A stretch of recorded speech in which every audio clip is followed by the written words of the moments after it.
Okay, everyone, welcome to the final lesson, Outsmarting Antisemitism. Before we do this lesson, I'm going to plug our next JLI course beginning February 1st. It's Meditation from Sinai. So that starts February 1st. We're going to watch the trailer video that just came out like a half hour before the class. So I was able to add it into the PowerPoint.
Okay, let us begin the final grand finale lesson of Outsmarting Antisemitism. And we have already discussed, the why of anti-Semitism, how to combat, when to know legitimate criticism of Israel versus what is really just anti-Semitism masquerading as just criticism of Israel. And also how to not be afraid from anti-Semitism, how not to let it make you panic, how not to allow fears of anti-Semitism to make you give up hope. So we discussed that all in the past. But today we're going to discuss an important issue, and that is, how do we deal with people who are unfriendly to Jews, people who do things that are hurt the safety of Jewish people, either intentionally or subtly. We can all think of politicians, journalists who are not necessarily on our not allies or friends. And how do we deal with them? How should we deal with them? So, let's start off with a soft exercise. Try to think of a figure, a person in 4.1, someone who's a journalist or in entertainment or politics or academia, whose position or behavior has hurt the safety of the Jewish people or has promoted anti-Semitism. What page? Now, we're on page 114. Now, in the teacher's guide, it says, don't allow students to share their choices, because that can lead to unhealthy disagreement. Okay.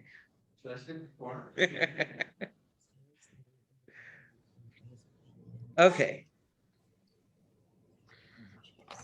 So in many instances, these people in leading positions have power and authority and can have a large impact on Jews. And so there's if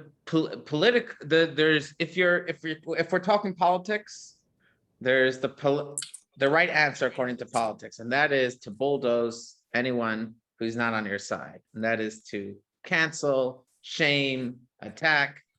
This is the politically good strategy, because politically it rallies up your base. It shows that you're active. It gives you prominence because you're attacking somebody else. So it gives you a platform. So maybe politically that's definitely the smart approach. But the question is, what does the Torah say? What is the Torah's recommendation? And how should we view success with our efforts versus our failures? And that's part of what we're going to discuss in this lesson. So part of the way we're going to frame this is we're going to start off with an event that happened in the 50s, 60s, and 70s. In the beginning of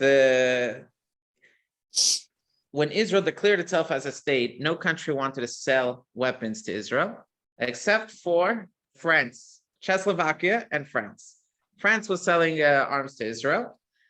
However, in the lead up to the 1967 war, there was a new prime minister, Charles de Gaulle, and he decided he's making a ban for the sake of lowering the temperature on selling arms to Israel and the Arab states. Now, everyone realized that, hold on, Russia is still selling weapons to the Arabs. So really, it was just an attempt to hurt Israel because the Arabs still had their way of getting arms and Israel had no way of arming themselves. So, Jews were very upset. Then, under the next prime minister of France, and already in the 1970s, just 3 years after the 67 war, France decided that they're going to start selling weapons. Israel put in an order for 50 Mirage fighter jets just before France put the embargo. So France had built 50 jets for Israel that Israel paid for, but then decided not to deliver it to them because they're putting an embargo before the war. And then 3 years later says, oh, we're going to give those jets to Libya. At that time, Libya was no friend of Israel, was great. And so Jews were very concerned and very upset. Let's get a volunteer to read text 1. Joel, if you can read for us text 1. What page are we on, Rabbi? We're on page 114. Oh, 16. 116. 116, sorry, 116. Text 1, Mirage jets to Libya. After much hesitation, French officials acknowledged tonight that about 50 Mirage jet fighter planes would be sold to Libya. The confirmation of the sale was expected to provoke sharp protests from Israel. The Israelis suspect that the planes will sooner or later find their way to the fighting fronts. The French defense minister reaffirmed the French embargo policy of selling no arms to the countries directly in conflict: Israel, the United Arab Republic, Jordan, and Syria, and said that they were convinced that Libya sought to supply her own forces.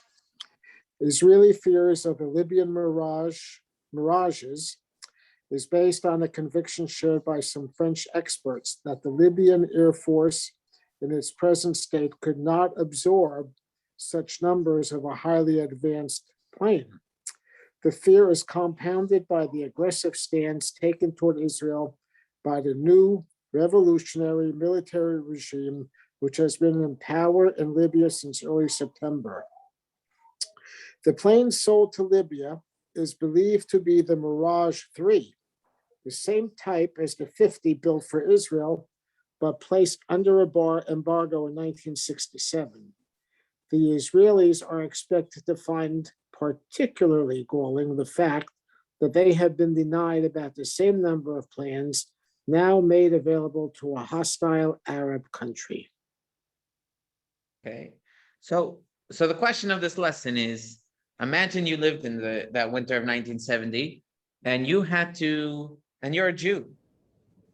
What should the Jewish response to this be? What should the Jewish response be to the French government and their double standard and this hypocrisy? I went to a demonstration in Manhattan. I think the people there were yelling "Boo Boo Georges Pompidou." If I You went to that demonstration? There was a demonstration in Manhattan. Yeah. Were you there? Yes. Sure. Very Okay, politically so active. this lesson is And we accomplished a discussing lot. that We, approach. we, What? we really accomplished a lot.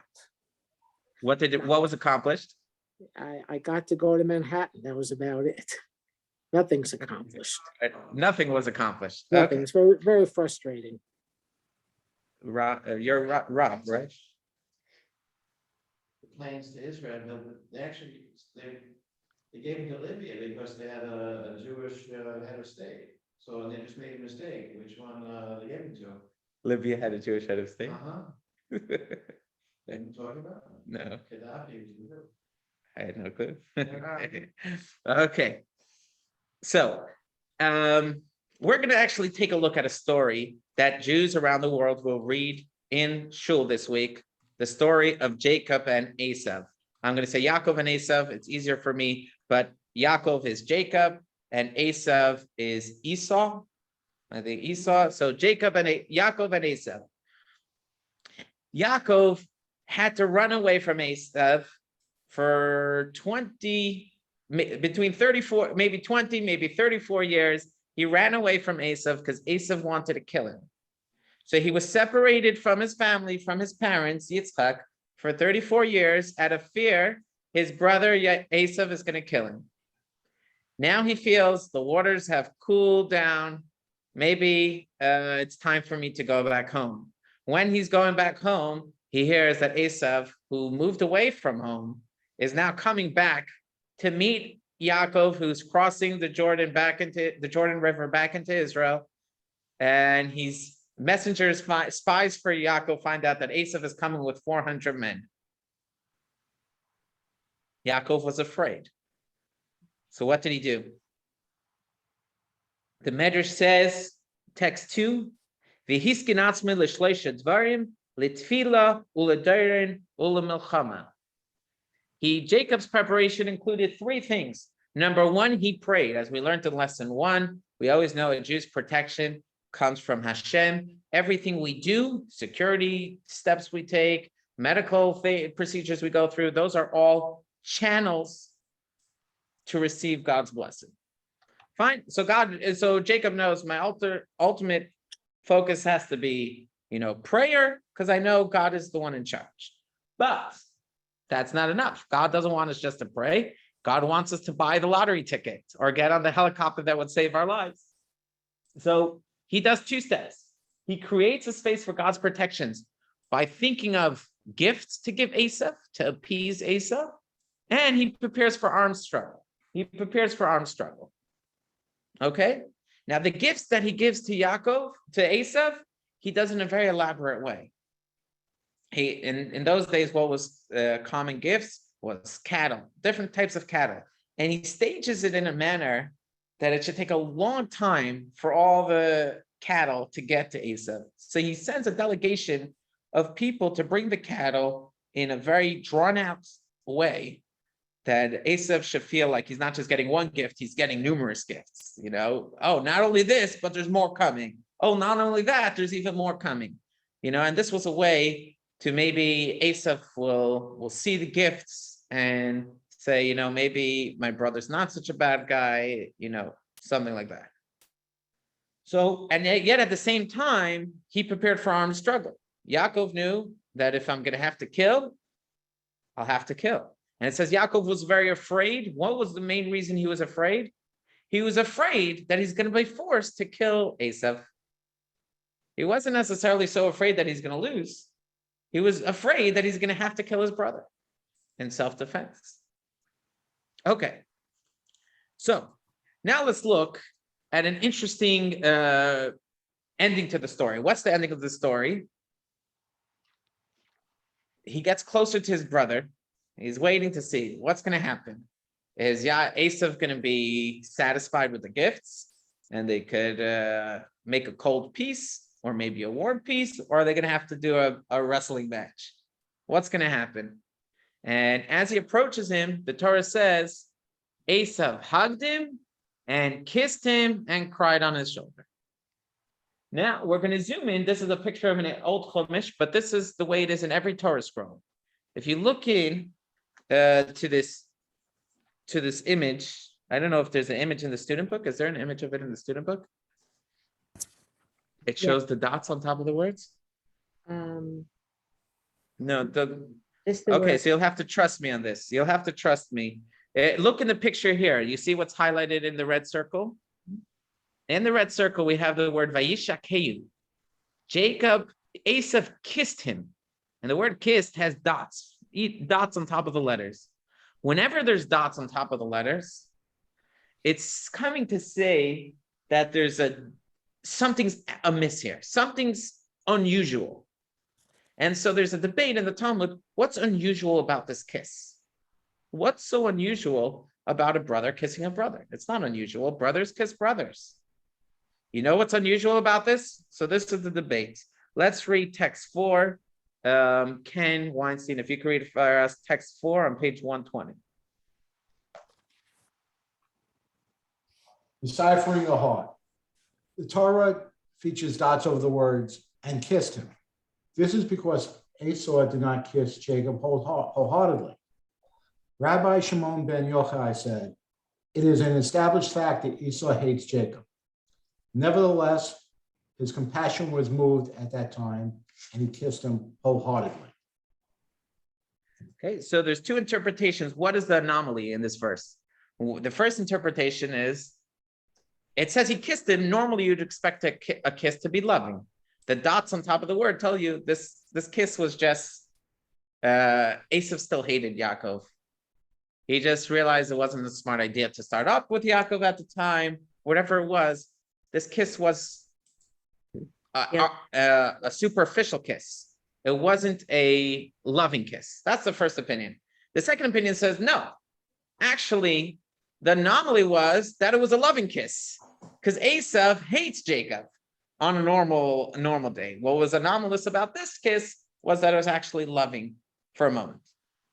Okay, so this episode, the Nachmanides says, this episode is the model that Jews should look towards whenever they're trying to figure out how to deal and how to respond with haters, with people that don't like us, and people that don't act kindly towards us or don't love us. This is the model that we should use. Let's read. Let's read Nachmanides text 5. Genya, if you could read for us text 5 on page 121. Yes, diplomatic planning. The Midrash relates, gracious Rabbah, that when Rabbi Yonah would set out for a meeting with the Roman government, he would first read this passage in the Torah regarding Yaakov and Esav. The sages had a tradition that this passage was a guide for our exile.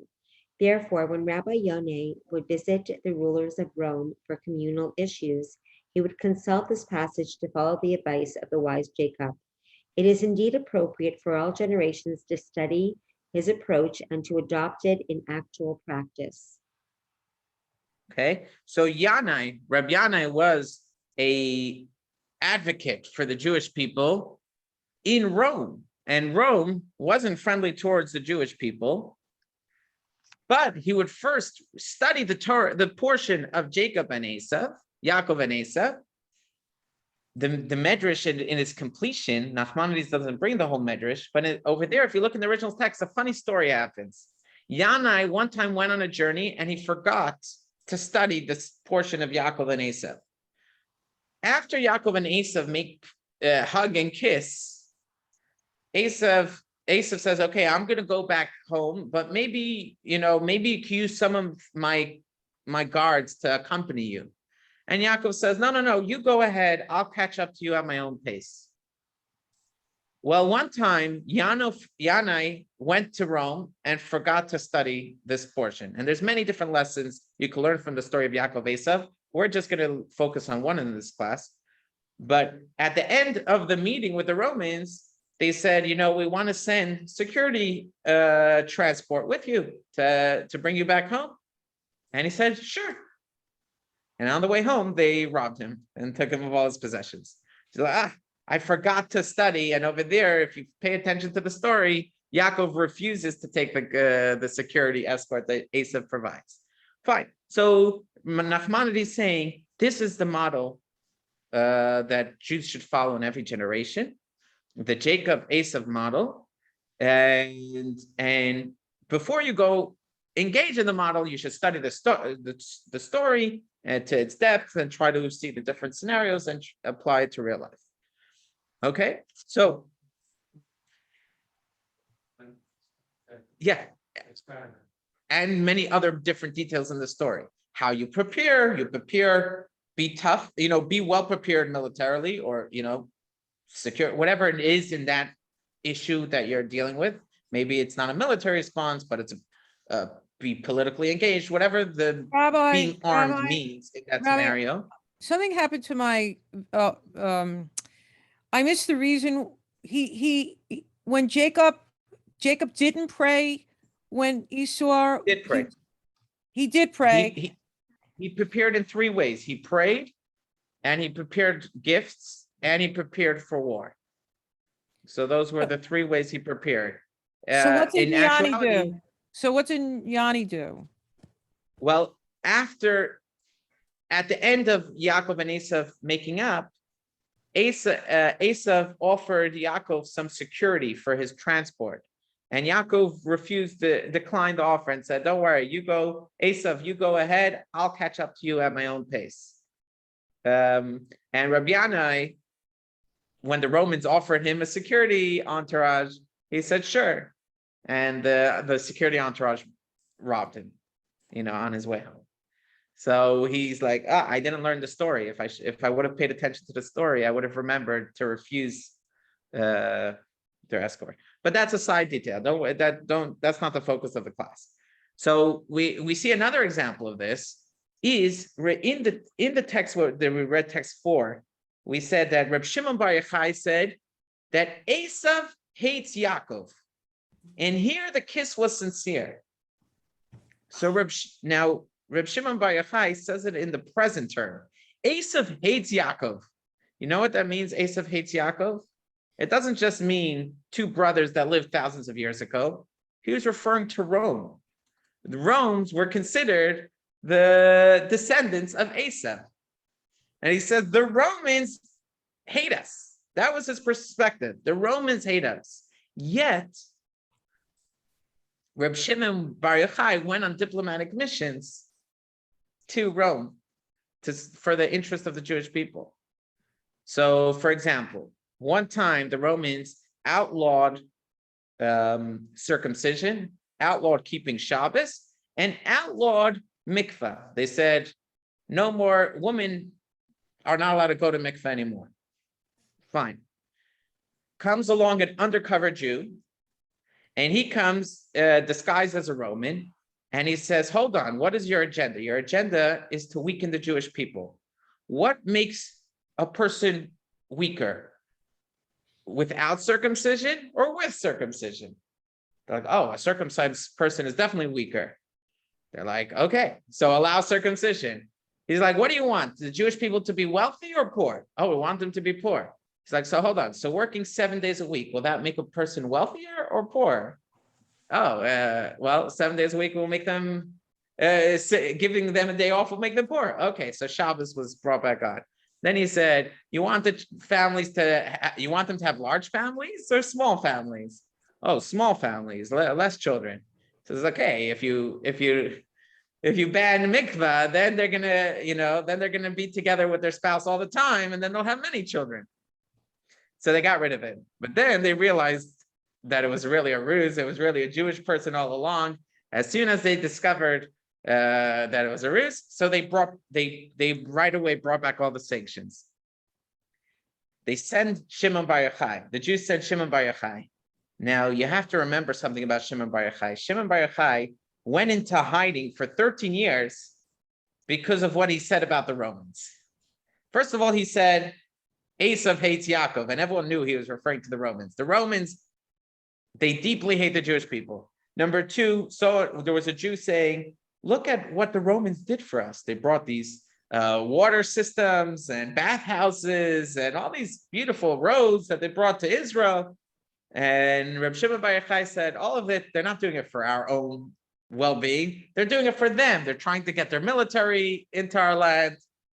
So the Romans heard this. He had to run away from the Romans. He hid in a cave for 13 years because of this. Nevertheless, they sent Reb Shimon Bar Yochai on a diplomatic mission to Rome. When he got to Rome, the daughter of the Caesar at that time went through a breakdown or was possessed, emotional disruption, and there was no cure. And Reb Shimon Bar Yochai came and cured her. And so the emperor said, "What can I give you as a gift?" And he said, I'd like to take these decrees with me." He took home the decrees, he ripped them up, and that's how it was resolved. So we see the model here is, even with our people that don't act kindly to us, we shouldn't cancel them. We should try to engage with them in areas that will be to our benefit.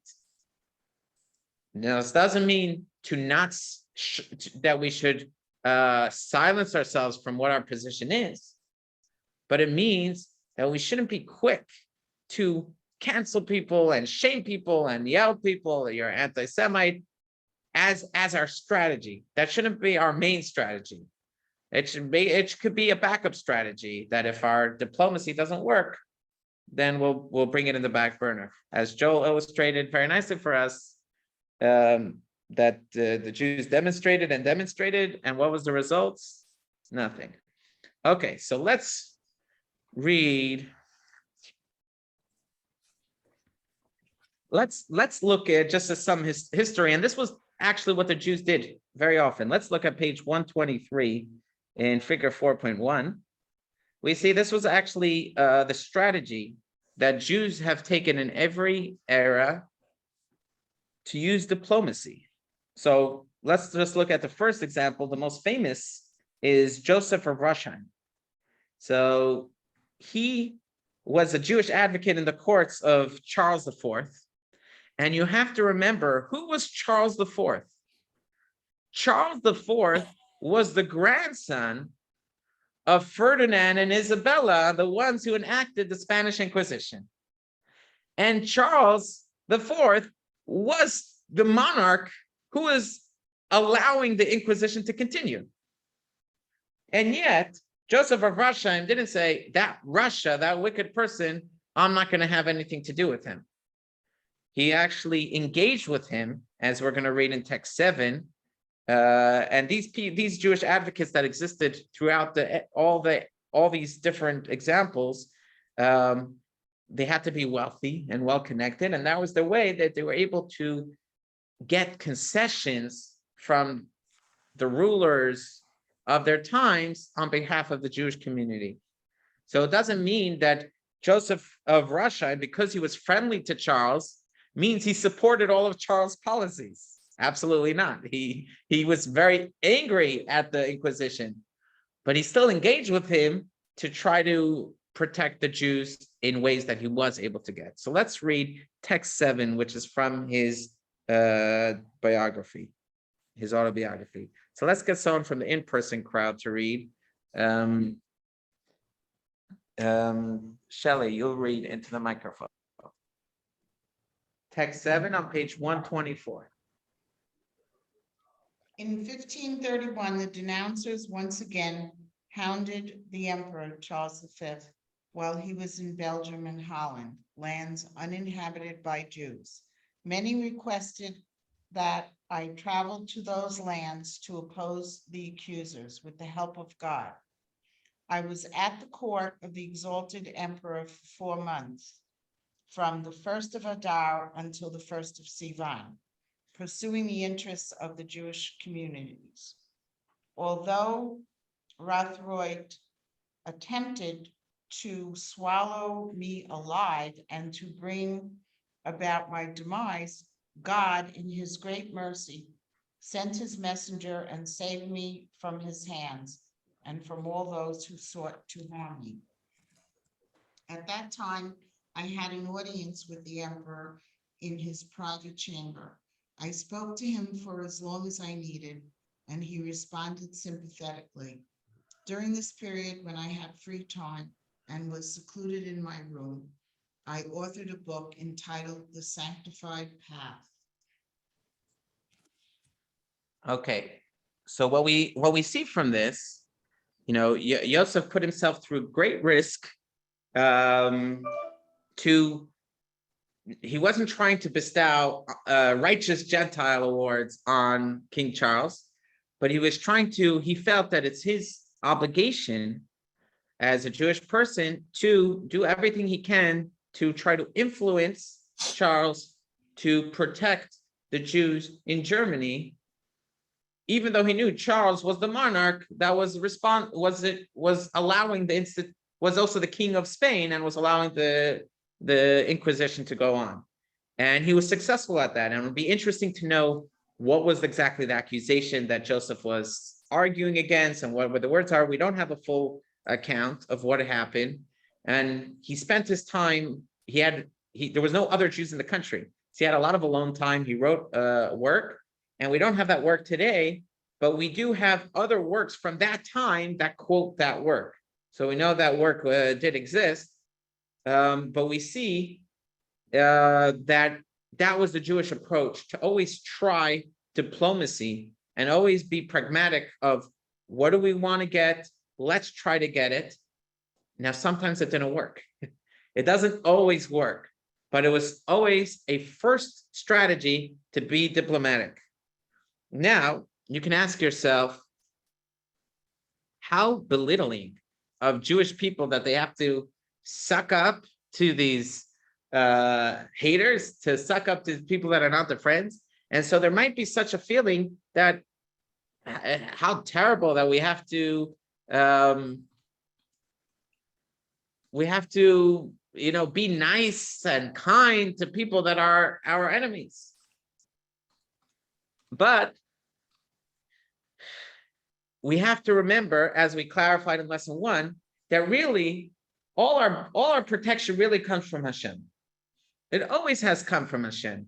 And so when we're being attacked, when we're approaching a king and asking for a concession, we're really just doing it as a messenger of Hashem. And if the king won't be the messenger of kindness to the Jewish people, Hashem has other ways to protect the Jewish people. But this is just one approach. So we don't feel belittled by having to answer to, because we don't think it's the king that's doing us protecting us. We think it's Hashem protecting us, and the king is just the vehicle if he gets on board. If he doesn't get on board, then we'll go somewhere else. There was a rabbi who was fighting for the protection of the Jewish people in Russia. This was in the 1800s. And he approached the fancy hotshot secular Jewish lawyers on behalf of the welfare of the religious Jewish people. And these lawyers were actually anti-religious. So they said, what do you mean it's the Jews? They live off the government and all these things. And this rabbi was very angry. He's like, what do you mean? They tie the Jews' hand behind their back, and then they call them parasites. They don't allow them to live anywhere. They don't allow them to do any professions. And then they wonder why they're poor. He was very upset, but he said, you know what? He took the most unknown lawyer of that time, someone who was willing to volunteer, but someone who believed in the Rebbe's cause. And these hotshot lawyers said, you have a losing case. You'll never win. He said, you don't get it. You guys are just a vehicle for God's blessing. God is protecting the Jewish people, not you. You guys get to be the vehicle. You're not on board? I'll show you that it could be done by this little lawyer out of grad school that nobody believes in. And that's the case that we find throughout the history, that it's not really that diplomacy is the source of our blessing. No, God is the source of our blessing. But God, we learned from Yaakov, God prefers when we start with diplomacy, even with people that are not our friends. Okay? Let's take a look at, now you might be wondering, but how could this be? This person hates us. So we think we're going to change their mind. We think we're going to change their mind. So it's very important to realize, how do we measure success of what we're trying to achieve? How do we measure success when someone comes out with a statement of hate against the Jewish people, or doesn't protect the Jews in a way that's necessary, or the government ignores a pogrom against the Jewish people? So we have to respond with prayer, diplomacy, gifts, and war, and arm ourselves in whatever way necessary. How do we measure success? Is the goal of our success that we want to turn that person into an ally and make him a lover of the Jewish people? No. You set the bar so high, of course you're going to fail, because that's not right. That's not what the goal is. The goal is to work with them in the areas that we can work with them. Okay? So let's now explore the science of how this could be. How could you expect someone that hates you to work with you? If they hate you, why are they working with you? How is that a reasonable request? So it's something we intuitively know, but let's take a look at text 8.8. But let me give the background of this. In July 28th, 2006, Mel Gibson was pulled over by the cops and for accused of drunk driving. He took a breathalyzer test and he passed or failed, whichever one, however you call it. What? He failed, which means he was drunk. Okay. And he asked the cop, "Are you Jewish?" He discovers the cop is Jewish, and he starts blaming, "You guys started all the wars. All the wars are your fault," and all these anti-Semitic slurs. Fine. This was covered all over the media. But he had a friend, his Jewish friend, Dean Devlin, who stated publicly that he spends a lot of time with Mel Gibson. And Mel Gibson is not a bigot, is not an anti-Semite. Gibson remark was just alcohol abuse. But the other people are saying, no, alcohol shows you the true colors, right? So what do you say? Is Mel Gibson a friend to the Jewish people, a hater of the Jewish people? So let's look at text 8a, page 128. And so let's get Bruce, if you can read for us text 8a, and Genya, if you can read for us text 8b, page 128. Cognitive diversity. Brains are like representative democracies. They are built of multiple overlapping experts who weigh in and compete over different choices. There is an ongoing conversation among the different factions in your brain, each competing to control the single output channel of your behavior. When the hostess at a party offers chocolate cake, you find yourself on the horns of a dilemma. Some parts of your brain have evolved to crave the rich energy source of the sugar, and other parts care about the negative consequences, such as the health of your heart. Part of you wants the cake, part of you wants to try to muster the fortitude to forego it. The final vote of the parliament determines which party controls your action. That is, whether you put your hand up or out. As the French essayist Michel de Montaigne put it, there is as much difference between us and ourselves as there is between us and others. Do you want me to continue?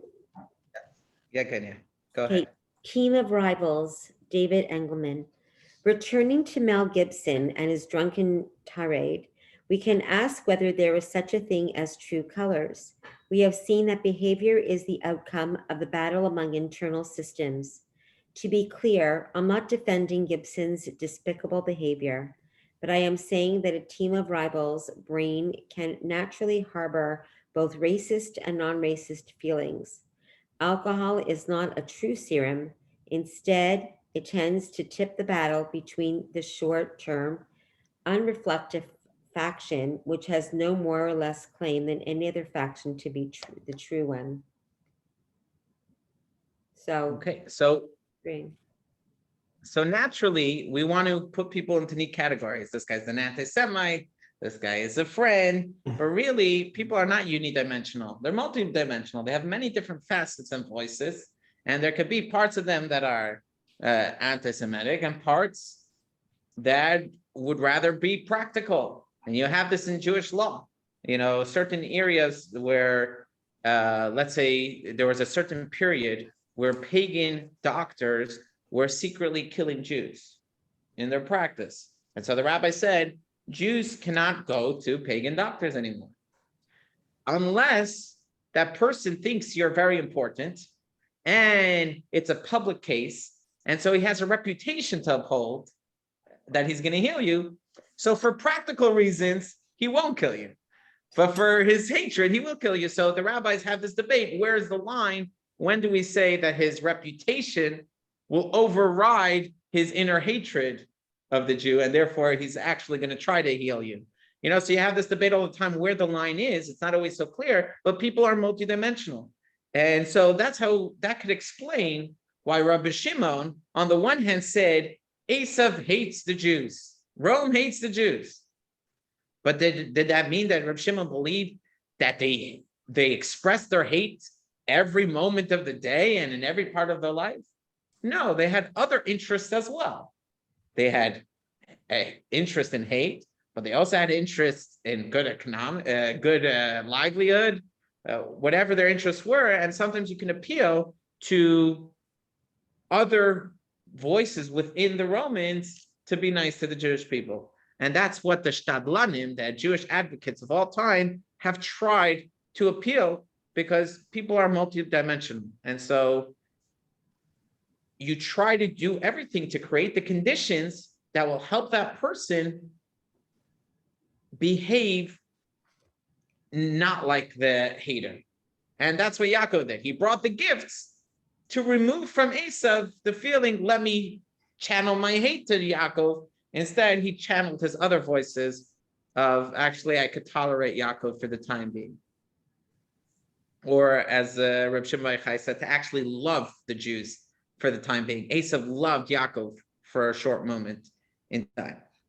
So now we return to our original story, where we had Pompidou, the French prime minister, who agreed to sell those 50 Mirage fighter jets. Instead of sending it to Israel, he's sending it to Libya, who's against the Israelis.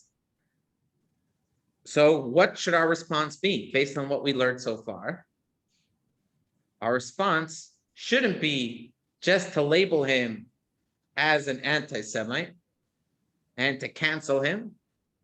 Maybe we should try a different approach. Let's read from what the New York Times had to say about this story on page 131.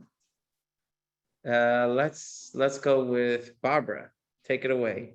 Page 131, text 9. And I just want to give some background. Why this teaching is so important, because sometimes we could feel, well, of course Jews had to try diplomacy in the 1400s or the 1200s or the Roman times. They had no other choice. What are they going to fight? They're going to protest? You didn't have the option to protest. You don't have the option to fight. So when you have no option to fight or to protest, so then you use diplomacy, because that's your only tool you have. But from this Torah reading of Yaakov, we learned that you should use it at all times.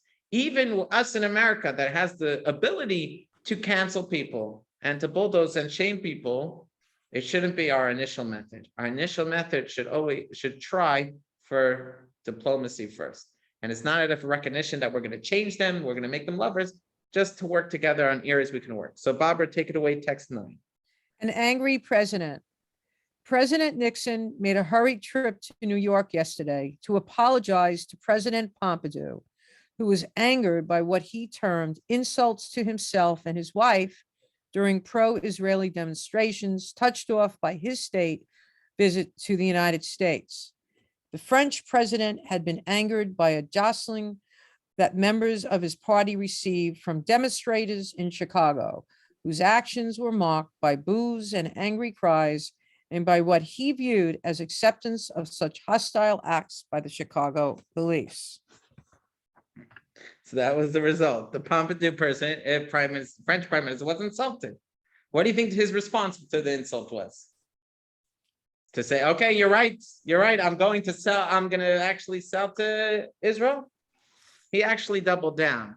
So let's take a look at a few months after this incident. The Rebbe actually spoke about it at a Farbrengen. Okay, so I grabbed. Wenn der Meister, der Präsident von Frankreich, hat einen Mann getan, Afghanistan, Chulu, gerechnet an Frankreich, wird sich erschrecken, wo sie geworden, auf morgen, Israel kommen sich schon erzählen, sie gewähren der Embargo. Afal Pekin hat verkauft, klein Neschek, aber dann, die was eine non-Apisse. Kleininke. Danach, als sie geworden, dort der Afghanistan, hat nicht gelassen, dass ich verkaufe. Danach, als er durchgegangen am Meschers Mann hat er aufgehört Siedler, hat ihn weiter angeheben mit dem Tom Bachashoi, hat er herausgenommen 300 Tiden von Eretz Mitzrayim, und keine Afghanis, und kein Pirsum, und keine Unionen, und hat dann gesagt, die Zeitungen sollen wegen der Ruf nicht schreiben, mit der Wissig wegen der Ruf von der Goyische Zeitungen. Für was? Dass ich euch hoche, der einzige Weg, was mir kommt, peilen, was Israel. Du, was mir kommt zu sehen, ist zu gehen, jeder Tag, und mich schreit, Herr Zechain, du bist der Sonne Israel, Herr Zechain, du bist der Gazlen mit einer Zeich, nur man redet mit dem auf einem diplomatischen Weg, jener weiß, sei, was mir tracht wegen ihm, aber Vorteil benodem und 40, wer benodem 40. Woher ich komme, das, was mir tut, Bachscheu von der kommunistischen Medine. Vorne Reis, Miedisch, Joschavu, Beschavu, von dort in der Fall, was mir macht, nicht kein Afghanis. Und die, was sie seien, mag in der Afghanistan gegen Russland, das sie allein noch gesagt. Aber wir sollten mit Farsen sein, von der Medine führt mir nach Reis. Bescheid haben gesehen, Pompidou hat abgestellt, verkaufen die Klenesche. Ist geworden, Eis Afghanistan gegen Pompidou, hat zurückgehen, verkaufen die kleinen Ktanim und hat rausgenommen 300 Tiden von Franken. So what we see from that video, clearly the Rebbe's position was that just yelling and shouting at this person, you're an anti-Semite, doesn't get them to change and back down. And so you always have to be asking yourself, why are you trying, what's your goal? Emotionally, we want to shout anti-Semite, but the Rebbe says, does that help you achieve your goal? We see many times with anti-Semites that what does help us achieve our goal is quiet diplomacy. Quiet diplomacy has encouraged Pompidou, who was secretly, while he made an embargo on Israel, the predecessor, Charles de Gaulle, made an embargo on Israel. Pompidou was actually selling light arms under the radar to Israel. And then once the protests happened, he's like, okay, he stopped selling. And then once the protests died down, it actually was able to prevail on him, actually continue selling us small arms. So, and the same thing happened with the Russians, that whenever there were American protests against the communist parties, and don't forget, the Rebbe was had a vendetta against the communists for what they did to his family, what they did to Russian Jewry, what they did to Hasidim, what they did to the Rebbe's father-in-law. And yet at the same time, the Rebbe said, you think protesting the communists is going to cause them to be scared? And now they're going to say, okay, you called us human rights violators. Now we're going to let all the Jews keep their religion and go to Israel. The Rebbe said, you're delusional. Quiet diplomacy works with Russia. And that's what they did. And they were successful whenever they used quiet diplomacy. Now we're going to take a look into a segue, other such advice. Let's take a look at how the story continues. Pompidou was so angry. What? I think the diplomacy was so quiet that nobody even heard them. And it was Rabbi Hanukkah. Now we're not saying, you see the Rebbe in here said, they should know where you stand. In other words, they know we're not friends. They should know where you stand. But you have to ask, sometimes it's important to tell your children the truth.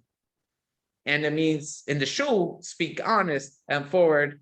But does that mean you should go to their face and rub it in their face? Will it help? The famous Russian diffuser. Not in Sharansky. Oh. Okay. I know. Okay. And the only thing that gave us hope. Was the, Rabbi Kahan's violence against the Soviets. And that allowed us to continue and also. so there's reasonable room for debating what is considered the right approach. True, not always.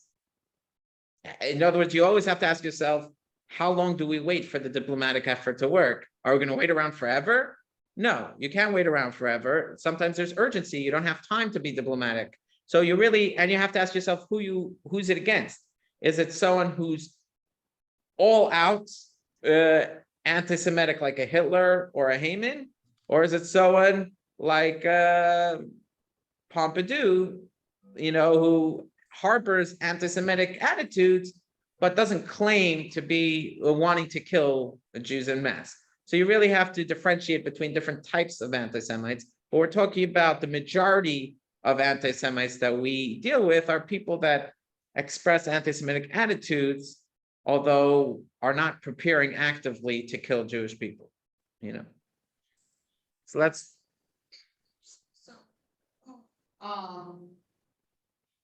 I know someone who was like a counselor in a camp and trained people, trained Jewish youth to arm themselves. And there were people who got rid of the KKK when they came to New York.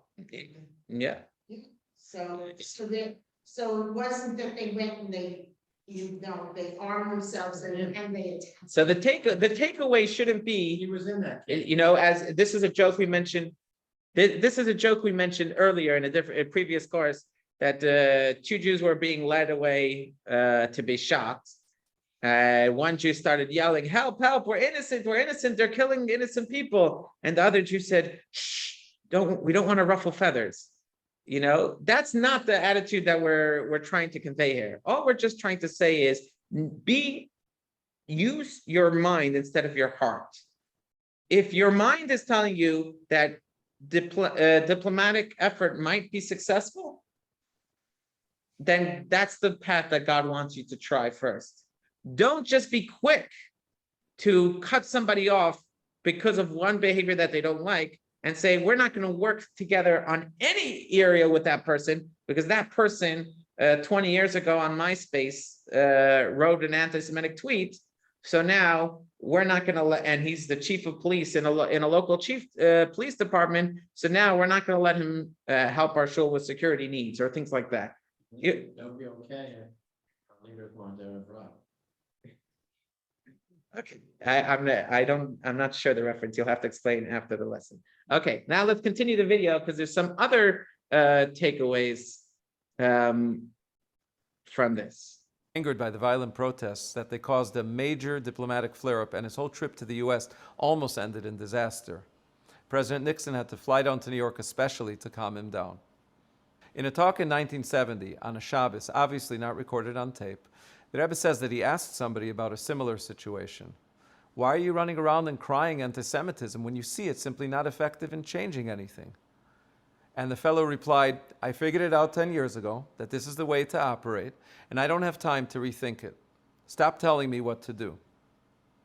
And the Rebbe adds that these very vocal efforts might only succeed to attract attention to the individuals or organizations leading those efforts, rather than affecting any real change. A note I'd like to share. In this whole piece, we're only referring to a certain type of anti-Semitism. For example, the Rebbe had a very vocal and robust approach to Israel and how it must defend itself by any and all means without apology, and how Israel must be so strong militarily that her enemies are afraid to attack. Now, these issues are for a different program. The next anecdote I'd like to share is about a letter written to the Rebbe by Professor Alan Dershowitz.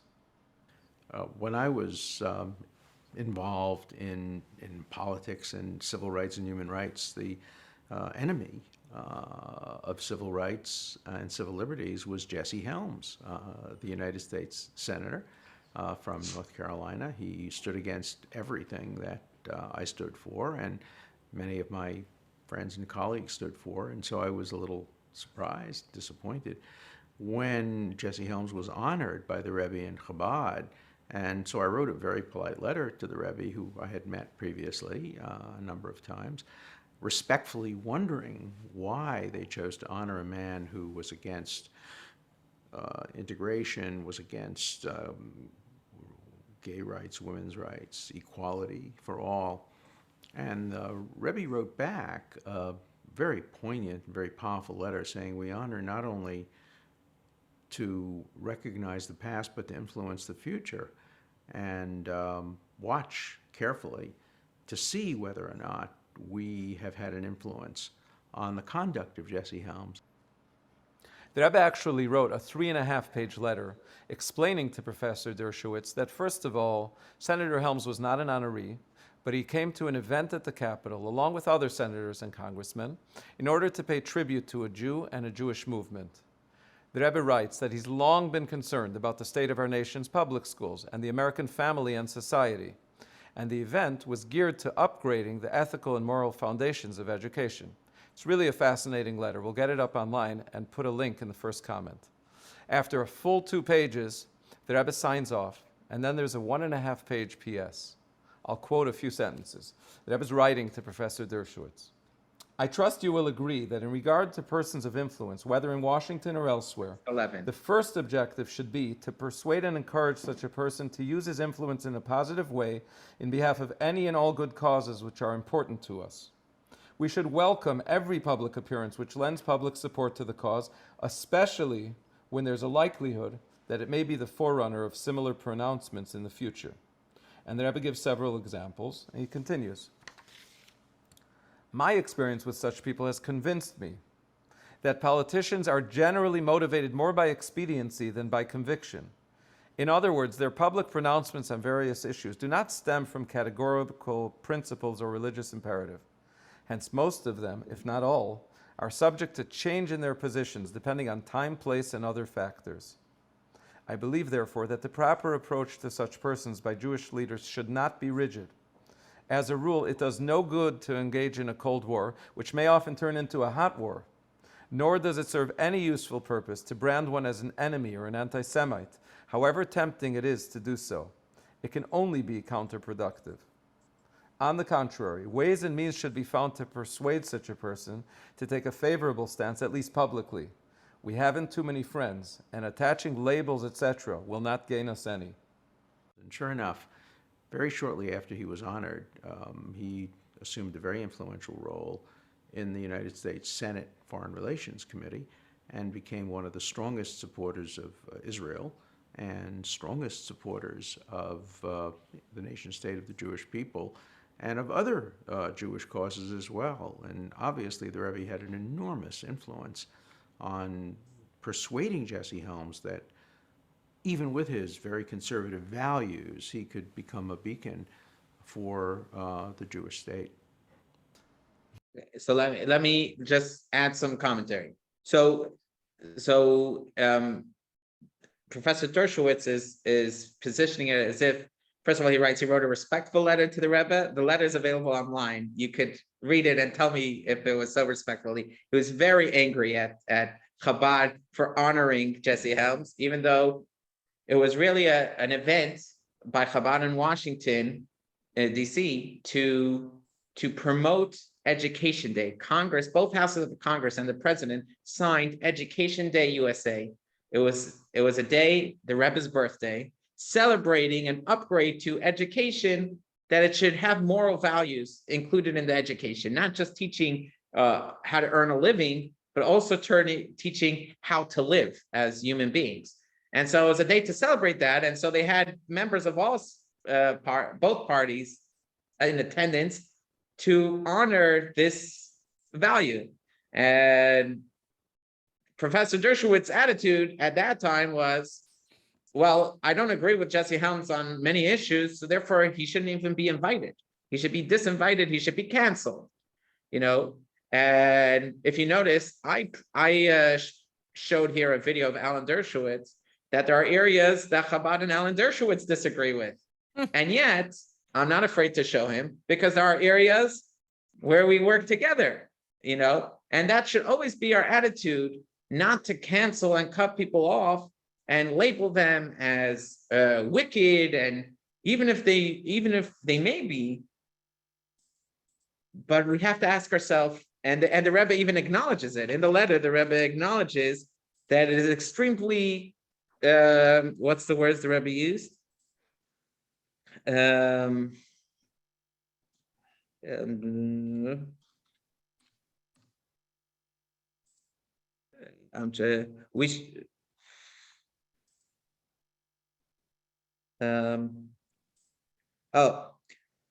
does no good to engage in a cold war, which may often turn into hot war, nor does it serve us any useful purpose to brand one as an enemy or an anti-Semite, however tempting it is to do so.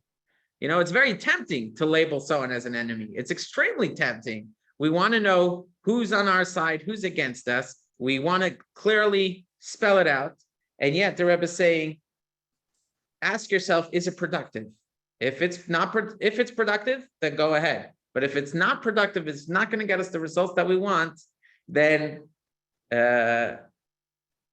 quiet diplomacy is the way to go. To show you the end of that story, the Rebbe, the end of the story is my friend Chaim Ben Pesach was sentenced to 6 years in maximum security prison for bombing Russian vehicles and tear gassing the Russian diplomats.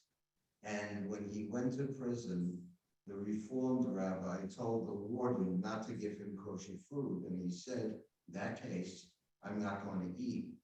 And so he began to be in danger of losing his life. In connection to which story was this? In connection to what you're talking about. Guess who saved his life and got him kosher food? Jesse Helms. Jesse Helms, yeah. Okay, and to pick up on Dershowitz and what the Rebbe said to Dershowitz about how he invited Jesse Helms to influence in the future, the same thing can be said about when you guys had Dershowitz as the honoree at the International Conference of Shulchan about 5 or 10 years ago, when he stands for everything opposed to Chabad. He wants to divide Israel. Even though he writes that the fakest Indians are a totally fake nation, we know it. Let's give them the land anyway, just because it's easier, and make Israel militarily indefensible, rip out her biblical heartland. It's okay. It's just for expediency. Yeah.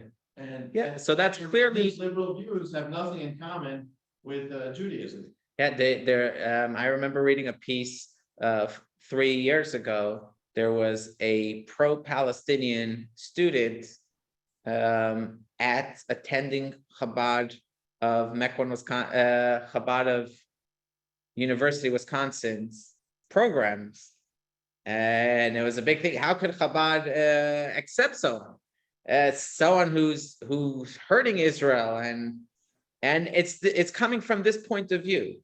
We're not here just because someone holds those positions, they don't hold it in an omnipresence way, that it's with them, it's on the forefront of their minds at every moment. People are complicated and have different voices, and we have to try to create for them this space where their rational minds will come forward instead of they're going to their, so we have to create that space. And that's why many people feel comfortable at Chabad, even though they disagree with their Chabad rabbi very strongly on many issues, because we're embracing the full person. And obviously, when we're talking about a Jew, there's also Avos Yisrael, a love for a Jew that's there as well, which also adds another layer to the story. So the important lesson is not always will diplomacy work, quiet diplomacy work, but we should think pragmatically. And if quiet diplomacy will produce better results, we should be quick to label people as enemies. And this could give us some courage. So where does that leave us? So of course, do we have time? We actually have time. Before we answer that question, I just want to show you this clip that we're watching here was not part of the JLI presentation. I just took it from a different event. I cut it, and there's actually one more piece of advice that the Rebbe offered on dealing with anti-Semitism, and so we'll show it here as well, even though it's not really related to this week's this topic, but I think it's a useful piece of advice for leaders. Here's another specific piece of advice. Rabbi Yeshua Kling was the rabbi of Lyon, France for 8 years, and thereafter the rabbi of Nice. In a meeting with the Rebbe in the mid-1970s, he asked about a problem they were having with anti-Semitism. And the Rebbe told him that in most cases, anti-Semitism in a political movement, a certain population or demographic, comes from the heads of the group more than the people. The public is influenced by what they're seeing from their leaders and takes their cues from them. For this reason, the way to operate is to build connections with these leaders and try and convince them to work against anti-Semitism or at least to stop practicing it. And if you're not successful in those efforts, Okay, so that was that idea. Now, practically speaking, you know, we shouldn't disregard the possibility of influence, and that's these stories that we saw with Pompidou and different people that are not are necessarily our allies. You know, I saw in a footnote they brought up the leader of the moral, what was the group called? Moral Majority. That person was anti-Israel and then became pro-Israel. And even though Jerry Falwell, he went from a person anti-Israel to becoming pro-Israel, and he's still at odds with the Jewish community on many issues. But in this issue, they worked hand in hand together. And that's always this kind of balancing act was the way Jewish communities have acted always. And it is a good approach, because you're not endorsing the person just because you're working together with the person on specific issues where you can work together. Now, practically speaking, what's the takeaway? The takeaway is slower to name and shame, quicker to engage and influence. Now you say, okay, that's for the leaders. You know, what does that have to do with me? Well, if the congregants or the mass of Jews say, why aren't the leaders doing anything? They're doing, well, maybe they are doing something. Maybe they're doing quiet diplomacy. But if the mass is saying we have to stand up and do something about it, people in leadership positions feel like they have no choice but to mollify the masses and to arrange protests, because that's what the community wants. So this piece of information is important for Jewish leaders to know. It's also important for other people to know that maybe we should try quiet diplomacy, as Israel has always been doing. And I'm using Israel, but it just because it's the most clear to everyone what we're talking about. But Israel was working together with the UAE and Saudi Arabia, and these were no friends of Israel for a long time. And still, under the ground, the Abraham Accords just made official something that was happening for a long time. And it doesn't mean, there's another takeaway from this. The fact that people are complex means that not everyone who's an enemy is an enemy all the time, but it also means in reverse. Not everyone who's acting favorably for you at this time means that they will always love you and they will always have your back. It could be the conditions that you created at this moment make it expedient for them to behave nicely towards you. But at a further time, the conditions will change and it'll be more convenient for the politicians to be against you or for the kingdoms to be against you. So we should know in both directions that not everyone who does something that is hurtful to us should be cut off, and we should try to influence them and slower to shame. And not everyone who's our ally at the moment should we embrace head on and say everything they do is amazing and there's no faults in their backyard, and we should fully embrace. There's actually this recognition that people are complicated, and we should do everything to create the conditions for people to behave in their most human way, because all people come from Adam. We all are created in the image of God, but people have that image of God within them, but they could also have that hatred of Esav within them. And so we should do everything we can to create that environment. And we could all think of a neighbor on our block or a coworker who we might want to cancel for their idiotic statements that they made. And so the takeaway is also relevant to us to try to engage them in areas where we can mutually engage. And this is a very important message, I think, for this climate where people are at the time. In areas where we can come together, we can, and it doesn't mean we're accepting their wrong perspective. We're not accepting their wrong perspective just from engaging with them.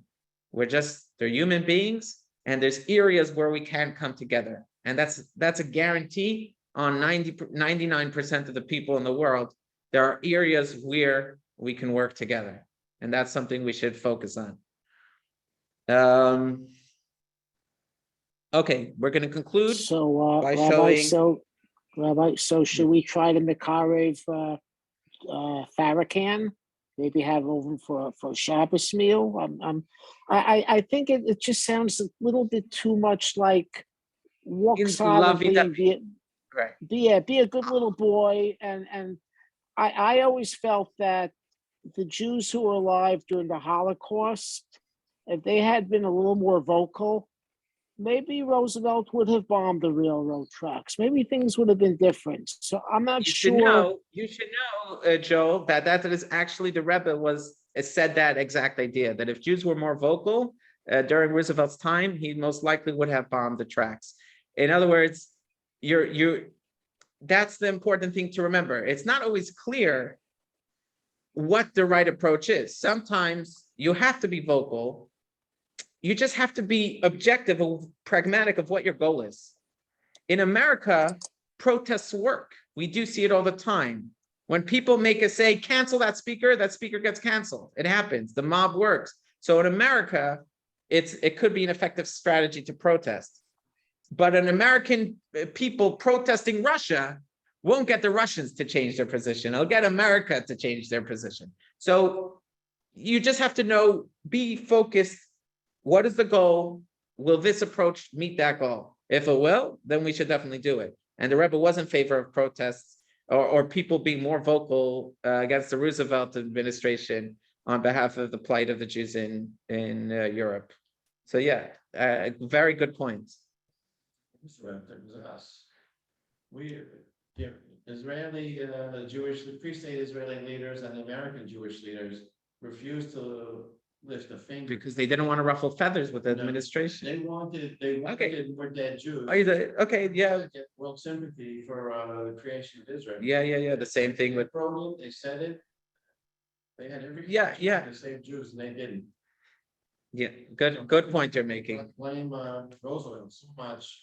I mean, he did prefer the horses in Spain to saving the Jews. Right. So he was the son of a bee, but we were worse. Okay, very good. Now that will conclude with the lesson video, and we're gonna do also we're gonna watch the key points video after this.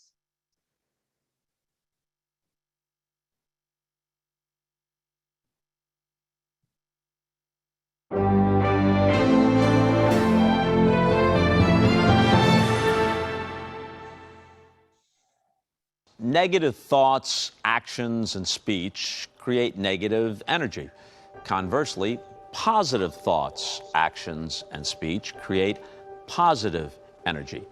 And that's what led, with an idea that has its genesis in South Africa, to the idea of ARK, acts of random kindness. You see, this is kind of shaped a little bit, more or less, if you use your imagination, like Noah's Ark. And the idea is, you take some change, you place it in here, and when it's filled up, we pass it along to someone who's less fortunate. It isn't just the money collected, it's the thought and the feeling that it represents. So I went to a public school. I studied math and physics, and we studied how to solve math problems. I didn't know how to solve my own problems.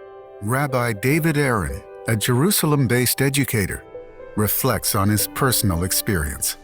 The real problems of life is what education should be focusing on. It's essentially about building people, and only great people will do great things. It is my distinct honor and pleasure to welcome the 40th President of the United States, Ronald Wilson Reagan. Mr. President. On March 30th, 1981, then President of the United States, Ronald Reagan, delivered a luncheon address at the Washington Hilton. Thank you very much. He left the hotel at 2:27 p.m., but as he headed to his limousine, a would-be assassin opened fire. Reagan was critically wounded, and the nation collectively gasped in horror. The president survived, and at a public gathering 2 weeks later, the Lubavitcher Rebbe insisted that the instructive lesson of the assassination attempt must similarly survive. The Rebbe saw the event as a wake-up call for the nation to upgrade its approach to education. So do der Chok ha-Medina me darf gehen in a Beis Sefer. In der Beis Sefer me Yusod und durchgenommen. A was darf geben a Beis Sefer darf geben Jidis. Nicht darf ausformen, aufton, aufmachen. Dem Jeser Leib Hodom, als soll sein mit Midis Tevis. Und soll wissen, als stark, als geht und lernt in dem Besser Sefer. Aber der Riker lernen seiner ist, was zum Ton Teva rum sich. Und das der Teva Amiti für sich. Und das in ganzen Nitereien in der Tochnis und in der Programm von Besefer. As much as we want to graduate mathematicians and scientists, we also want to graduate decent human beings. Dr. Rona Novick, Dean of the Israeli Graduate School of Jewish Education and Administration, has given ample thought to this problem. Very few educators would invite a charismatic speaker or have a big assembly program to create readers. They would understand that the way that we build reading skills is piece by piece and building block by building block. We start in kindergarten and first grade and we keep building on it. Well, we need to look at character education and social emotional learning in exactly the same way. Judaism teaches us that it's important to give charity every day. And the more you give charity, that muscle of kindness within you gets stronger and stronger. Rabbi Levi Greenberg and his wife Shana are emissaries of the Lubavitcher Rebbe in El Paso, Texas. We embarked on a campaign to bring this message of daily giving to every single child in El Paso. And so we brought to El Paso the Ark Campaign. All the children in the school received one of these boxes, and they were told that the purpose of this box is to be taken home and filled every day. If they have extra coins, they should ask their parents for some money.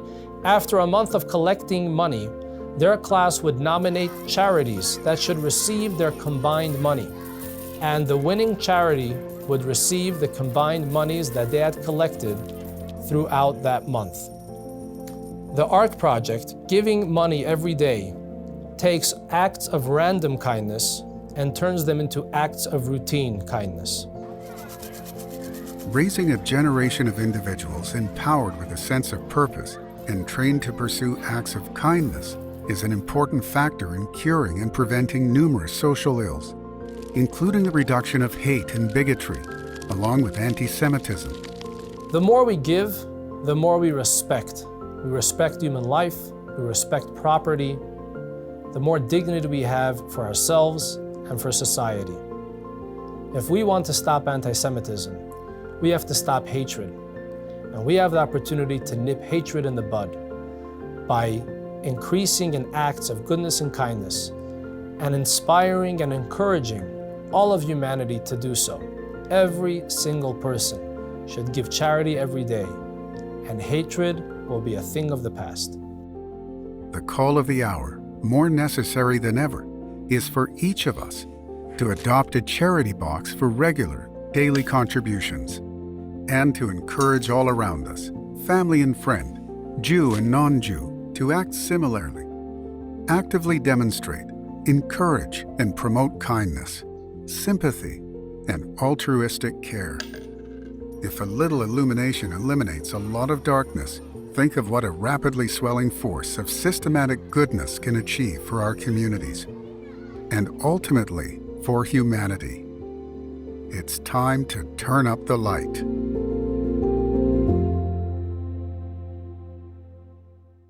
So the power of turning up the light, of creating a good moral education for the children, is that it helps the children when they grow up.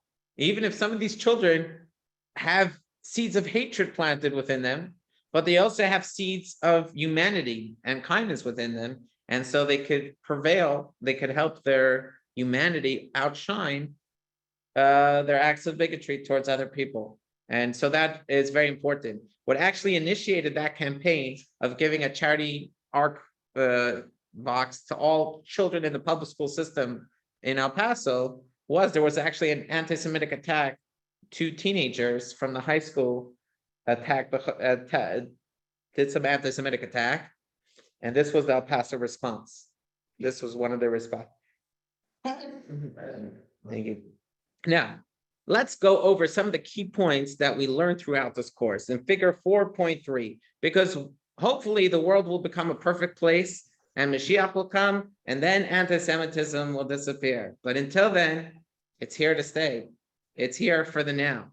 And so some of the things we learned, let's get a volunteer to read for us figure 4.3. Steve Ender, if you could read it for us 4.3. Page 139. We will remain calm. We will trust in God and upgrade our connection with Him. We will create natural means through which God can provide us security. We will not internalize anti-Semitism by altering our Jewish heritage. We will be open about our Jewish identity, benefiting Jews and fostering community. We will share awareness of God's mission for all humanity, and thereby help individuals avoid experiencing inner void. We will thank God for the divinity of the divine gift of the Holy Land, and seek to strengthen its security and prosperity. We will avoid labels and public shaming. Instead, we will work with whomever we can to ensure beneficial results for the Jewish people. Okay, before I go on to the next point, I just want to readdress Joel Verstandik's very good point. You know, let's think about actors that listen to Farrakhan. Should the Jewish community have anything to do with those actors that listen and grew up with Farrakhan? And the answer here is yes, we should try to influence them to use their better minds, right? The same thing is Roosevelt. The question is, should we have protested Roosevelt? Or maybe we should have tried more diplomacy, more quiet diplomacy that wasn't happening. The Jewish community was silent, let Washington do what they want. We don't want to mix in and ruffle feathers with Washington. So maybe the call of the hour was more protests. Maybe the call of the hour was more diplomacy. I don't know. I wasn't there. And it could be debated exactly what approach. There's also one other key takeaway, some other important area that Jews should be doing, and that is trying to raise the level of Jewish unity. Now you're going to say, Rabbi, Jewish unity is nice, but what does that have to do with anti-Semitism? You know, that's our inner problems. You know, we have the outer problems, the inner problems. But as we remember from the Haman story, Haman, let's look at text 12a on page 140. Haman said to Achashverosh, Haman told King Achashverosh, there is one nation that is scattered and dispersed among the nations throughout all the countries of your empire. And at first glance, you know, this is just Haman trying to hint to Achashverosh who he's trying to target in his genocide. But there's actually a deeper message here. He's telling Achashverosh, you have nothing to be afraid of, because the Jews are not united. They're scattered and dispersed. So they're not cohesive. They won't be able to, they're a power that can be easily shredded. If you ever got those pack of copy papers from Staples, 500 in a pack, try to rip that pack. It's impossible. It's rock solid. But take a single piece of paper one at a time, you could rip 500 pieces of paper in a few minutes, as long as they're separate, not when they're together. The same thing as the Jewish community. If the Jewish community is united, and part of being united is recognizing the inner, the shared soul that the entire Jewish people have. And some of our, as the joke goes, how is family like a chocolate brownie? It's sweet with a few nuts sprinkled in, right? Yeah, we have family that's nuts. We could say they're meshuga. I want to have nothing to do with them. But we have to, while recognizing maybe they're meshuga, yeah, maybe they're off the path, but they're family. And we have to try to stay together, as close together, as sweet as possible. In text 12b, as it's put, I'm going to read it just for sake of time. Haman claimed there's one nation that is scattered and dispersed. He was referring to the fact that the Jews were internally divided. He argued that they would be unable to defend themselves because a discordant people cannot develop a cohesive strategy, nor would they pay heed to their leaders if they're not united. Subsequently, when the Jews repented, there was unity amongst them, and they gathered in their cities with mutual love. We therefore sent packages of food to one another on Purim to demonstrate that this mutual love is a cause of our deliverance. And that's why one of the big mitzvahs of Purim is shalach mana, sending gift baskets. It's an easy mitzvah to do. Why do we have that part of Purim? To show that mutual brotherhood and unity and sisterhood amongst the people. You know, there's the famous joke about the Jewish canoeing team that they practiced for months, but completely came in last place in the canoeing race. And they sent someone to figure out what's going on. That he investigated and he came back. He says, "I know what's the problem. On the other ships, they have one leader, one captain, and he's yelling the orders, and everyone's rowing. Here we have 9 captains and 1 person paddling. You know, so we have to make sure that we're united, and then we could coalesce around our leaders who hopefully are using their intelligence to make good decisions. And we have to make sure we have good leaders too, but we have to make sure there's united around them. If we're all separate, then everyone is their own leader, and then it's very easy for the anti-Semites to pry us apart and pick us apart one at a time." Unity is great, but only if it's around God. That's right. Because all of our leaders want us to be united around them. Right. They are anti-Jewish values.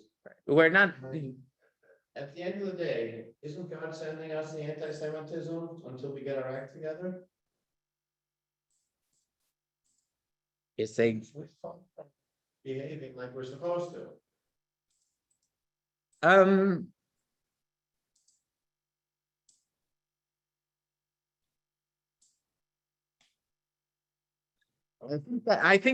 don't think that's the full picture. I don't think that every hatred that comes to Jews is just because Jews aren't behaving well, and that's why they're getting attacked. In line with what God wants. Yeah. There is in the Muslim prayers we do give that sentiment, but it's very hard to figure out what are the sins that we should target. In other words, should we say, let's say there's an anti-Semitic attack against a Jewish community, should our first inkling to say, oh, it's because Jews are not eating kosher? If they would eat kosher, then it is obviously we advocated, we just read in the one of the things was to strengthen our Judaism. It is an important point. I think a few things, denying our connection to the Temple Mount, throwing Jews out of their houses in Israel, and trying to divide the land of Israel. Those are big things that. But I'll tell you what happened. I'll tell you why I was hesitant to say something. Because what tends to happen is every Jewish community says, you know, we're getting punished for our sins. But then when you have a discussion, what are the sins? It's what the other community is doing. It's what the other Jewish community is doing. That's the sins. Our own sins, we tend to ignore. It's, oh, that Jewish community is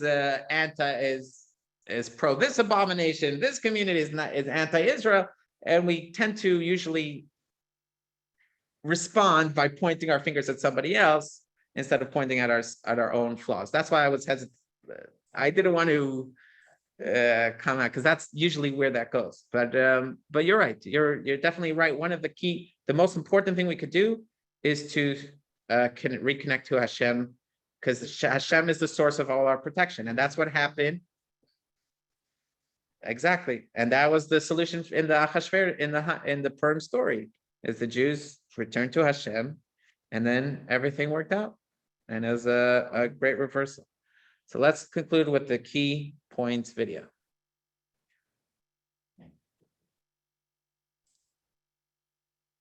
Lesson 4, Change of Heart. 1. The Torah's narrative of Jacob and Esau suggests that by employing the right words and deeds, we can influence those we deem to be against us.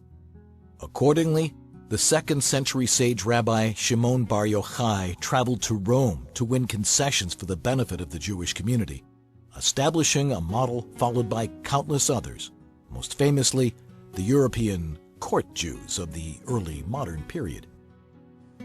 2. Jews did not feel inferior while conducting diplomatic missions. They knew that the Jewish future depended on God, and that their job was to generate a garment behind which God could conceal his blessings. A firm belief that they were in God's hands inspired in them a sense of pride.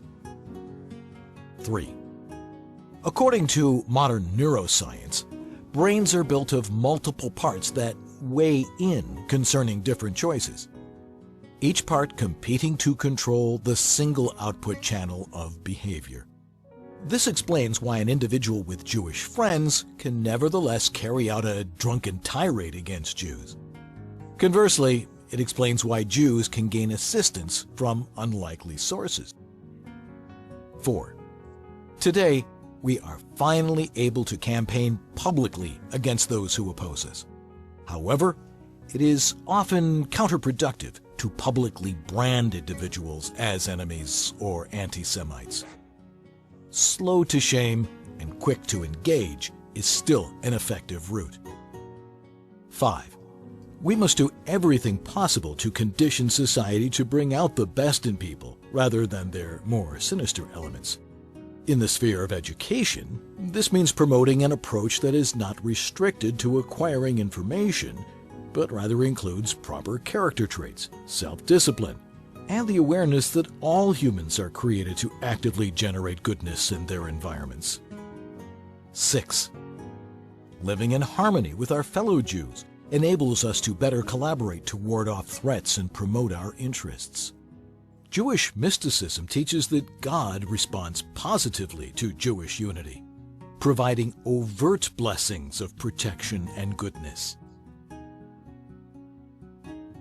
Okay, so there's more to see, more videos on this topic at myjli.com/antisemitism. I encourage you all to go. I thank you all for coming to this important discussion that we had the past 4 Tuesdays, and I invite you all back February 1st for our next JLI course, Meditation from Sinai. I also want to invite you all to our Hanukkah celebration, November 28th at the Plainview Shopping Center, 3:30. It's going to be a wonderful event. I invite you all to our reserve online and let us know you're coming. It's a free event. I invite you all to come. And thank you so much for coming.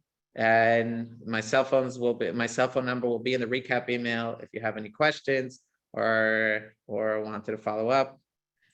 And thank you. Rabbi, is this the last class? Yes, Shakala, thank you so much, Rabbi. Yes, thank you, Rabbi. Is this the last class, Rabbi? Yes. This was the last class.